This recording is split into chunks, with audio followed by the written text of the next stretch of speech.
சென்னையில் அத்தனை கதறல், தண்ணி இல்லை, பால் இல்லை, கழுத்தில் தண்ணி இருந்துச்சு, ஆய் போல, சோறு இல்லை, எத்தனை கதறலைங்க. அன்புமணி எவ்வளவு திட்டங்களோடு முன்னெடுத்தார், தைரியமாக தனிச்சு நின்னார். அந்த ஆளை ஜாதியத்தானே பார்த்தீங்க. 108 ஆம்புலன்ஸ் கொடுத்த மகத்தான தலைவன் அன்புமணி.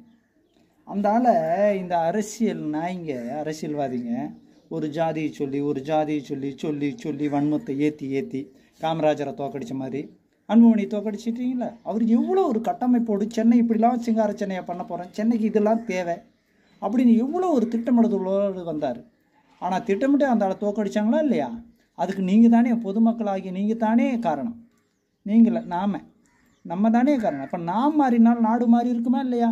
200 ரூபாய்க்கும் 300 ரூபாய்க்கும் சின்னத்துக்கும் கட்சிக்கும் ஒழுக்கம் இல்லாதவனுக்கெல்லாம் ஓட்டை போட்டு சாராயம் குடிக்கிறவனே, எழுப்புண்டாடி கட்டுறவனே, சினிமா நடி போகிறவனே, போதை போட்டு ராத்திரியில் திரிகிறவனே, இவங்கெல்லாம் தேர்ந்தெடுத்துட்டு இன்றைக்கி நாட்டுக்கு அது இல்லை இது இல்லைன்னா எப்படி இருக்கும்?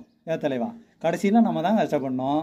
அப்புறம் அவனை திட்டக்கூடாது, நீ திருந்தணும். நாம் மாறினால் நாடும் மாறும். தயவு செய்து இனி வரும் காலத்திலாவது தேசபக்தியோடு இருக்கிறவனுக்கு ஓட்டு போடுங்க. காசுக்கு பணத்துக்கு போடாதீங்க. உழைச்சி சாப்பிட்றதுல தப்பே கிடையாது. சரியா? கஷ்டப்படுறத கேவலமாக பார்த்தானா பார்த்துட்டு போகிறான். அந்த 200 ரூபாயும் 300 ரூபாயும் வாங்கி எதுக்காவது வாழ்க வளமுடன் இனி வரும் காலங்களையாவது நல்ல தலைவர்களை தேர்ந்தெடுப்போம். தேசத்தை வழிநடத்தக்கூடிய பிரதம மந்திரி மாதிரி ஒரு தேச ஆளுமையானவர்களை, அன்புமணி மாதிரி ஆளுமையானவர்களை தேர்ந்தெடுங்கள். வாழ்க வளமுடன். நன்றியுடன் உங்கள் அன்பு தனுஷ்கோடி. நாம் மாறினால் நாடும் மாறும். ஜெய்.